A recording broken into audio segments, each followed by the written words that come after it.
국민의힘 윤석열 대선 후보의 측근으로 꼽히는 윤대진 검사장의 친형, 윤우진 전 용산 세무서장의 뇌물수수 의혹에 대해서 검찰이 6년 만에 무혐의 결론을 뒤집고 재판에 넘겼습니다. 하지만 윤 후보가 당시 수사를 무마했다는 의혹에 대해서는 공소시효가 지났다며 불기소 처분을 내렸습니다. 손효정 기자입니다. 지난 2012년 뇌물수수 혐의로 경찰 조사를 받다가 돌연 해외로 도피했던 윤우진 전 용산 세무서장. 9개월 만에 국내로 압송돼 수사가 이어졌지만 지난 2015년 검찰은 대가성이 없다며 윤 전 서장을 무혐의 처분했습니다. 해외로 왜 도피하셨죠? 도피 자금은 어떻게 마련하셨나요?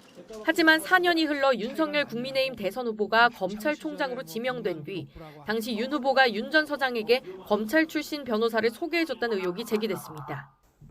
윤 전 서장은 윤 후보의 측근 윤대진 검사장의 친형인데 윤 후보가 친분을 바탕으로 수사를 무마해준 게 아니냐는 게 의혹의 핵심입니다.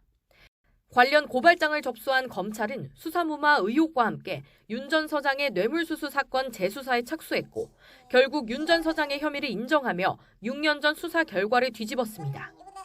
검찰은 윤 전 서장이 2억 원이 넘는 뇌물을 받았다며 특정범죄가중법상 뇌물 혐의를 적용했습니다. 세무 업무의 편의를 봐주는 대가로 육류업자와 세무자로부터 각각 4,300여만 원, 1억 6천여만 원 상당의 뒷돈을 받았다는 게 검찰 판단입니다. 과거 무혐의 처분이 뒤집힌 배경에 대해 검찰은 압수수색과 광범위한 계좌 추적, 관련자 수십 명 등을 다각도로 조사한 결과 범죄 혐의를 입증해 기소했다고 설명했습니다. 그러나 윤 전 서장에게 변호사를 소개해주고 경찰의 압수수색 신청을 6차례 반려하는 등 당시 수사를 무마한 혐의로 고발된 윤석열 후보와 윤대진 검사장은 불기소 처분됐습니다. 모두 공소시효가 지나 공소권 없음 처분이 내려진 겁니다.